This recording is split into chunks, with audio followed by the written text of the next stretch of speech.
गठबंधन के लिए जिस समय पे नागपुर में विधानसभा का क्षेत्र अधिवेशन चल रहा था, उस समय माननीय मुख्यमंत्री श्री देवेंद्र फडणवीस जी और महाराष्ट्र प्रदेश के अध्यक्ष माननीय रविंद्र चव्हाण जी ने मुझे निर्देश दिया था कि आप युति की चर्चा चालू कीजिए।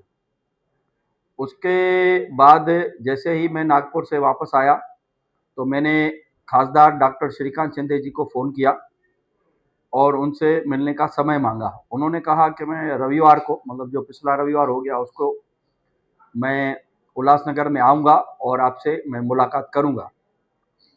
उसके बाद उनका कोई भी फ़ोन कॉल नहीं आया। इसके बाद 13 दिसंबर को एक ईमेल प्राप्त हुआ जिसमें शिवसेना की तरफ से 4 नाम हमें प्राप्त हुए। वो 4 नाम में डॉक्टर बालाजी किणीकर आमदार, गोपाल लांडगे कल्याण जिला प्रमुख, राजेंद्र चौधरी और अरुण आशान जी, इनका समावेश है। आमदार कुमार रालानी ने राजेंद्र चौधरी और गोपाल लांडगे जी को फ़ोन पे चर्चा की और उन्हें युति के ऊपर चर्चा करने के निमंत्रण दिया। उन्होंने कहा कि हम आपको मंगलवार को आके चर्चा करते हैं। मंगलवार को उनका फ़ोन आया कि हमें निर्देश हुआ है कि हम पहले कल्याण में चर्चा करते हैं और बाद में हम उल्लासनगर की चर्चा करेंगे।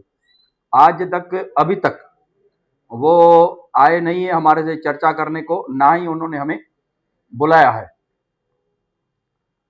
अभी कुछ देर पहले राजेंद्र चौधरी जी का मैंने इंटरव्यू सुना जिसमें वो कह रहे हैं कि शिवसेना, साई और टीओके का हमारा 78 सीटों का जो है वो वाटप हो गया है और फाइनल निर्णय खासदार श्रीकांत शिंदे लेंगे। तो हमारा भी 78 सीटों पर लड़ने की तैयारी है और फाइनल निर्णय हमारा माननीय मुख्यमंत्री देवेंद्र फडणवीस जी और माननीय महाराष्ट्र प्रदेश के अध्यक्ष श्री रविंद्र चव्हाण जी लेंगे।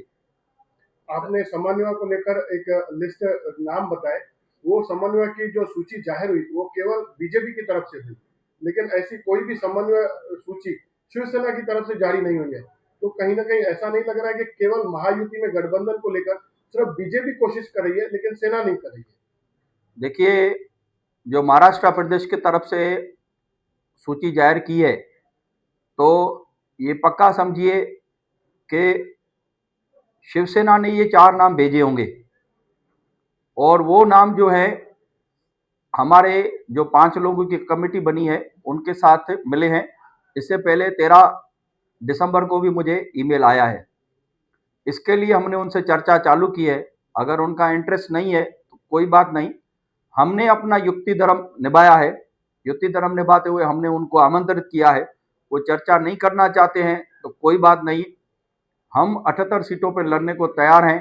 फाइनल डिसीजन जो है माननीय मुख्यमंत्री श्री देवेंद्र फडणवीस जी और माननीय महाराष्ट्र प्रदेश के अध्यक्ष श्री रविंद्र चव्हाण जी लेंगे। सर, आपने अपनी ओर से कहा था कि हम केवल शिवसेना के साथ युति करेंगे, आने वाले दिनों में हो सकता है हम टीओके के साथ और साई पार्टी के साथ नहीं जाएंगे, मगर आज कमलेश निकम और शिवसेना पार्टी के लोग वहां पर जो खड़े थे उन्होंने कहा कि हमने आपस में युति कर ली है। तो मतलब ये समझे कि भाजपा अब शिवसेना से युति नहीं करेगी? देखिए, आपने लगता है उनका बयान ध्यान से नहीं सुना है। उन्होंने कहा है कि हमने आपस में सीट वाटप कर ली है और final decision doctor Shrikant Shinde खासदार लेंगे। तो हमने भी 78 सीटों की तैयारी कर ली है। फाइनल निर्णय हमारे माननीय मुख्यमंत्री देवेंद्र फडणवीस जी और महाराष्ट्र प्रदेश के अध्यक्ष माननीय रविंद्र चव्हाण जी लेंगे। उनका टीओके के साथ, शिवसेना का टीओके के साथ गठबंधन है, लेकिन ऐन मौके पर अगर आपका गठबंधन होता है तो क्या टीओके के साथ आप जाएंगे? हमने पहले भी कहा है, मैं ये बात फिर से रिपीट करता हूं कि हमारा गठबंधन शिवसेना के साथ है। टीओके के साथ या साई पार्टी के साथ हमारा गठबंधन नहीं है।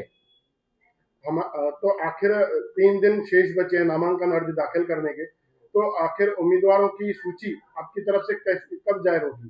क्योंकि उनका यह भी कहना था कि कल से उम्मीदवारों का ऐलान होगा। हमने जो इच्छुक उम्मीदवारों के फॉर्म भरवाए थे और उनके इंटरव्यू लिए थे, वो पूरी रिपोर्ट हमने महाराष्ट्र प्रदेश में दे दी है। वहां से जैसे ही हमें निर्देश मिलेंगे तो हम उनको एबी फॉर्म दे देंगे। आरपीआई के साथ आपका गठबंधन होगा कि नहीं? आरपीआई की हमारी नेचुरल युति है। श्री रामदास आठवले जी माननीय मंत्री हैं मोदी जी के सरकार में, उनसे भी हमारी चर्चा हुई है। तो अगर युति टूटती है तो बीजेपी सिर्फ अकेला चुनाव लड़ेगी कि उसमें आरपीआई होगी? हम भी चाहेंगे कि आरपीआई हमारे साथ हो, हम मिलके लड़ें। इसे लेकर पूरे विषय पर आखिर राजेश वद्रिया वो युति को लेकर, महायुति को लेकर, बीजेपी शिवसेना को लेकर वो क्या समझ रखते हैं? क्या वो राजेश चाहते हैं? वद्रिया, देखिए यहाँ सवाल राजेश वद्रिया का नहीं है, यहाँ सवाल जो है वो जिलाध्यक्ष उल्लासनगर जिला का है। भारतीय जनता पार्टी में अध्यक्षीय परंपरा चलती है। मेरा जो ओपिनियन है मैंने अपने वरिष्ठों को बता दिया है, हमने हमारी रिपोर्ट भी वरिष्ठों को दे दी है, फाइनल डिसीजन वहीं से आएगा।